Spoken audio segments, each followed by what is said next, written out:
নিশ্চিত করার লক্ষ্যে যে হামলা চালিয়েছে বিভিন্ন সরকারি স্থাপনায়, সেগুলো এর আগে কখনো ঘটেনি। আসলে তারা চেয়েছিল দেশকে একটি অস্থিতিশীল পরিবেশ তৈরি করে তাদের স্বার্থ হাসিল করার জন্য। আমরা যারা মুক্তিযুদ্ধের শপথের সৈনিক, মুক্তিযুদ্ধের শপথের কথা বলি, তারা আমরা যারা সোচ্চা যতক্ষণ আছি ততক্ষণ না আসলে কিছু করতে পারবে না।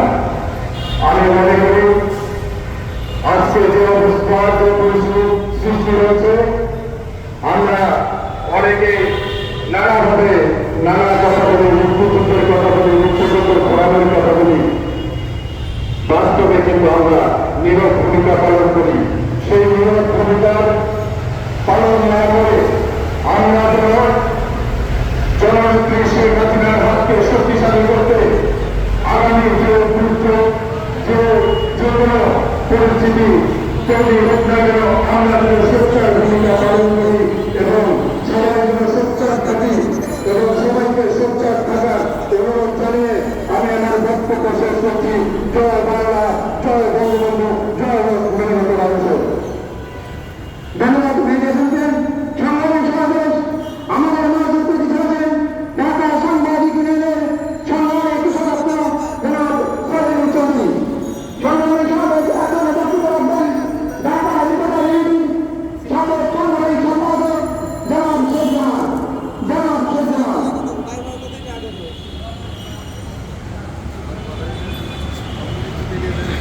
মুক্তিযুদ্ধের চেতনার সাংবাদিক আয়োজিত সাংবাদিকদের আজকে প্রতিবাদ সভায় মুক্তিযুদ্ধের চেতনার ফোরামের সাংবাদিক নেতৃবৃন্দ সহ আমার সহকর্মীবৃন্দ, আজকে আমরা দেখলাম কোটা আন্দোলনের নামে ছাত্রদের ব্যবহার করে জামাত, শিবির, বিএনপি একত্রিত হয়ে সরকারের উন্নয়নমূলক কর্মকাণ্ডকে টার্গেট করে তারা দেশ থেকে হত্যা, সংযোগ এবং দেশের বিভিন্ন ক্যাম্পাসে ছাত্রলীগের আমাদের ভাইদের বিভিন্ন ক্যাম্পাসে ছাদ থেকে ফেলে নির্মমভাবে হত্যা করেছে। আমরা হারিয়েছি আমাদের সাংবাদিক সহকর্মী, মিডিয়া